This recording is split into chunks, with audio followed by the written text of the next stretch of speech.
سلام، امیدوارم خوب باشی. من کیمیام و اینجا درباره مهاجرت تحصیلی و بورسیه و اسکالرشیپ های مختلف حرف میزنم، ولی توی این ویدیو میخوام در مورد لغو شدن آزمون آیلتس و راههای جایگزینی که دارین حرف بزنم.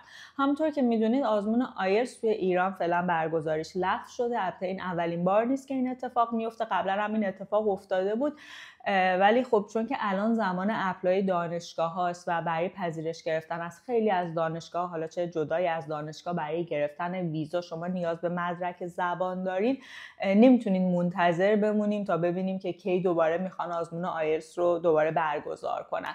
پس باید دنبال راههای جایگزین باشین. برای همین فکر کردم که یک ویدیویی درست کنم و در مورد راههای جایگزینی که دارین حرف بزنم. اولین چیز اینه که بابت همچین اتفاقی اصلا قید برنامه مهاجرتتون رو نزنید. همیشه این اتفاقات بوده، از لغو شدن آزمون‌ها، از آزاد کردن مدرک که سال به سال هزینه‌اش بیشتر شده، چه مشکلات مختلفی که همیشه سر راه بچه‌هایی که می‌خواستن مهاجرت کنن همیشه بوده و هست، ولی بازم با وجود این شرایط خیلی‌ها تونستن تو این سال‌ها مهاجرت کنن، از دانشگاه‌های خوب پذیرش بگیرن. پس هر چیزی یه راه حلی داره. درسته که ما هر چیزی رو داریم به سخت‌ترین حالتش انجام میدیم، ولی خب فعلا چاره دیگه ای نیست و تنها کاری که میتونیم بکنیم اینه که بریم سراغ راههای جایگزین. راه حل اول آزمون دادن توی کشور همسایه است که این برای کسایی مناسبه که تا یه حد خوبی برای آزمون آیلتس آمادن و دیگه خیلی منطقی نیست که بخوام برن سراغ یه آزمون دیگه ای و بهترین راه اینه که برن توی کشور همسایه آزمون بدن و خوبیش هم اینه که توی کشورهای دیگه رزرو آزمون خیلی ساده تر از ایرانه و هر تاریخی که بخواین رو میتونید رزرو بکنید. از وبسایت ielts.idp.com میتونید رزرو رو برای کشورهای مختلف انجام بدید. در مورد هزینه آزمون توی کشورهای مختلف یکم با هم متفاوته، ولی خب تفاوت اونقدر زیاد نیست. بعضی از کشورها از ایران هم ارزون تره، بعضی از کشورهای همسایه،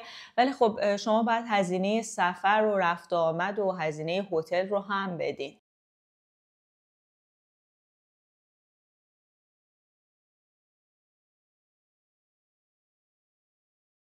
برای حل بعد اینی که کلا برین سراغ آزمون تافل. برگزاری آزمون تافل توی ایران مشکلی نداره، رزرو کردن آزمون مشکلی نداره و اینکه برای دانشگاه هیچ فرقی نمیکنه شما آزمون آیلتس بدین یا آزمون تافل بدین، یعنی تمام دانشگاه تقریبا هر دو این آزمون ها رو قبول دارن و هیچ برتری بینشون قائل نیستن که مثلا آیلتس امتیاز بالاتری داشته باشه یا تافل امتیاز بالاتری داشته باشه. شما فقط با اون حد نصاب نمره‌ای که دانشگاه میخواد رو بدین تا سطح زبان شما رو بسنجن. در مورد آزمون تافل همیشه گفته میشد که سخت‌تر از آیلتس به خاطر نحوه امتحان گرفتنش، به خاطر اینکه آزمون آیلتس شبیه امتحان زبانای معمولی، خیلی نحوه آزمون گرفتن چیز پیچیده‌ای نیست و چیزی بود که ما همیشه بهش عادت داشتیم. ولی تافل خب یه خورده متفاوت‌تر بود، یعنی تست‌های مختلف رو به شیوه‌های متفاوت‌تری تست می‌کردن که البته آزمون تافل از اون چیز سختی که قبلا بود یه خورده آسان‌تر شده بود، ولی خب باز هم از 21 ژانویه قرار آزمون تافل باز هم یه تغییرات خیلی بیشتری بکنه. قرار تبدیل به یک آزمون هوشمندی بشه و هم زمانش کمتر میشه، کل مهارت‌ها رو فقط در 2 ساعت امتحان میدین و معمولاً وقتی آزمونا عوض میشن به سمت ساده تر شدن میرن، به سمتی میرن که شما راحت تر بتونید سطح زبان واقعیتون رو توی آزمون نشون بدین و اون نمره‌ای که حقتون هست رو بگیرید.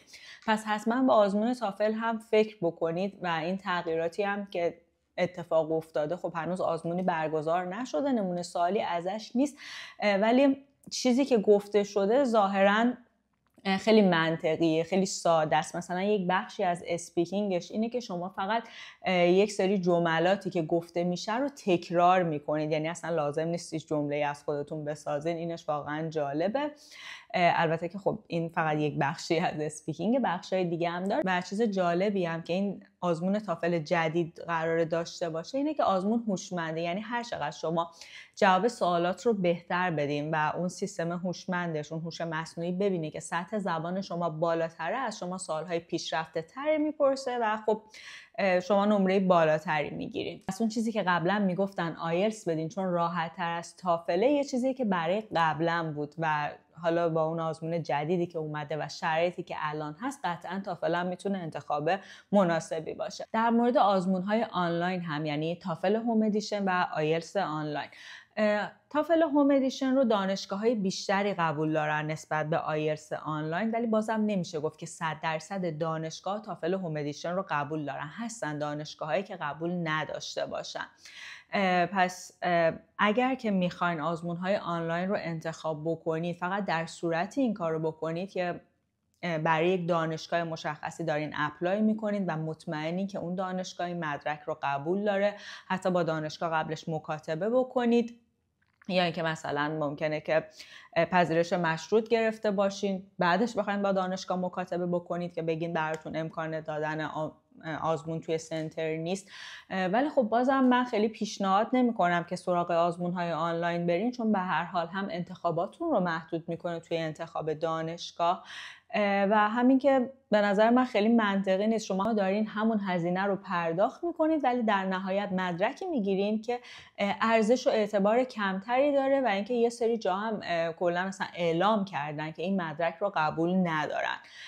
پس اصلا سراغش نرین بهتره. آزمون دولینگو هم که قطعا نه، چون جای خیلی کمی قبولش دارن. البته بازم اگه شما دارین جای مشخصی اپلای میکنید که این آزمون رو قبول داره، میتونید همین آزمون رو بدید. و این رو هم بدونین که شما میتونید موارد این شکلی رو با دانشگاه مکاتبه کنید. مثلا اگر قصد داشتین که آزمون آیلتس بدین ولی به خاطر این لغو شدن الان نمیتونید توی ایران آزمون بدین، اینکه بخواید برین کشور دیگه یا اینکه بخواید آزمون تافل بدین، به حال خورده زمان بیشتری لازم دارین، این موارد رو میتونید با دانشگاه در میون بذارید. معمولا درک میکنن شرایط ما رو، ولی خب قضیه اینه که در نهایت از شما مدرک زبان رو میخوان و شما راه حل‌های منطقی که در حال حاضر هست یکیش اینه که برین یک کشور دیگه و یه راه حل دیگه اینه که آزمون تافل بدین و اینکه کدوم راه حل بهتره با توجه به شرایط هر شخصی میتونه متفاوت باشه. خلاصه اینکه همیشه این مشکلات بوده، تو هر دوره یک داستانی برای مهاجرت کردن وجود داشته، ولی بازم با این شرایط خیلی‌ها تونستن مهاجرت بکنن، اون دانشگاهی که میخوان پذیرش بگیرن، بورسیه بگیرن، فاند بگیرن.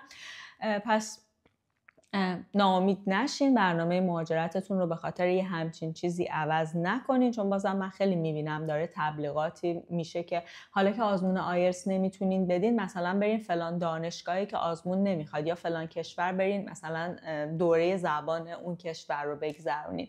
اینا هم قطعا انتخابای مهاجرتی قطعا برای خیلی از افراد مناسبه، ولی نمیشه فقط به خاطر اینکه یک آزمونی لغو شده و شما اگر میتونستین آزمون بدین، میتونستین توی دانشگاه خوب درس بخونین، به خاطر اون همه اون دانشگاه خوب همه اونا رو بذارین کنار و بخواین برین توی دانشگاه خیلی سطح پایین‌تر درس بخونین. واقعا منطقی نیست. امیدوارم که این ویدیو بهتون کمک کرده باشه. تا ویدیوی بعدی، فعلا.